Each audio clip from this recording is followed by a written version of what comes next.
bakery consultant pulls up the order on her tablet and you see it clearly.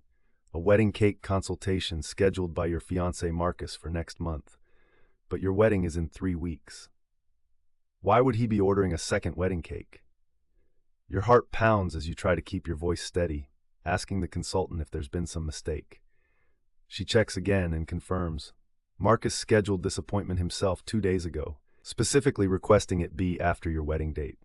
You make up an excuse and leave quickly, your mind racing through every strange moment from the past few months. The late nights Marcus claimed were work projects.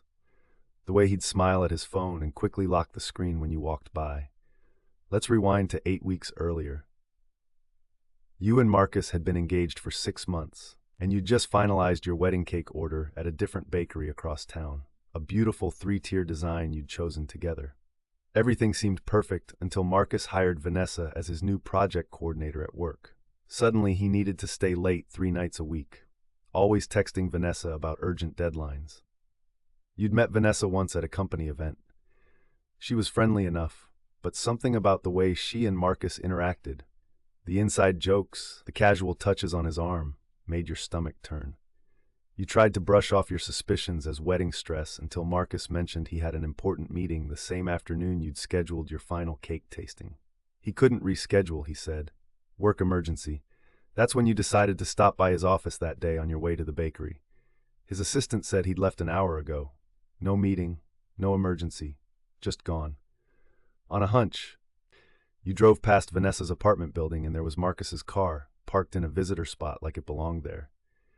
You sat in your car for 20 minutes, hands shaking, trying to decide what to do. You didn't confront him.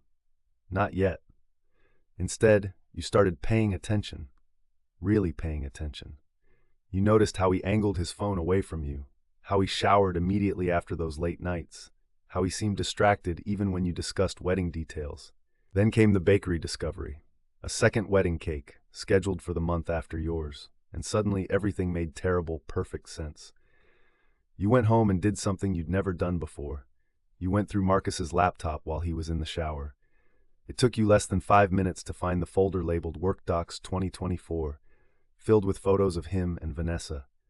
Beach trips you'd never taken. Romantic dinners at restaurants he'd told you were client meetings.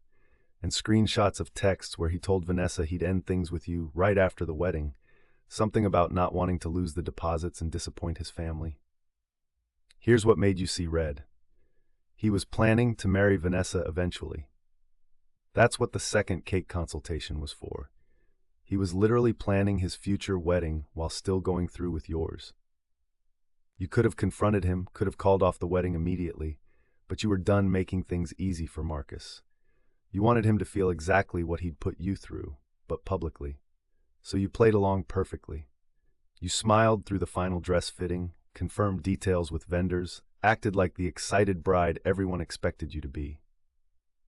Marcus had no idea you knew everything. On the wedding day, you got ready with your bridesmaids as planned. You put on that dress, did your hair, smiled for photos. You walked down that aisle toward Marcus, who stood there looking relieved that you'd actually shown up. But instead of saying your vows, you stopped 3 feet from the altar and calmly told everyone exactly what Marcus had been doing. You named Vanessa, mentioned the second cake, and explained how he'd planned to divorce you right after the honeymoon. The silence was deafening. Marcus tried to deny it, but his face had already told everyone the truth. You saw his mother stand up and walk out. You saw Vanessa, yes, she'd somehow gotten herself invited as a +1, try to shrink into her seat. You handed the bouquet to your sister, turned around, and walked back down that aisle alone. Best money you ever spent, because Marcus didn't get a single deposit back, and his family never spoke to him the same way again. As for Vanessa, she broke up with Marcus 2 weeks later when she realized she'd never be able to show her face at that company again. Turns out planning someone else's humiliation isn't so attractive when you become part of it. Now you're happier than you've been in years, and Marcus is still trying to explain to mutual friends why he thought his plan was reasonable. Sometimes the best revenge is just letting someone face the natural consequences of their own choices. Would you have done the same thing, or would you have handled it differently? Let me know in the comments.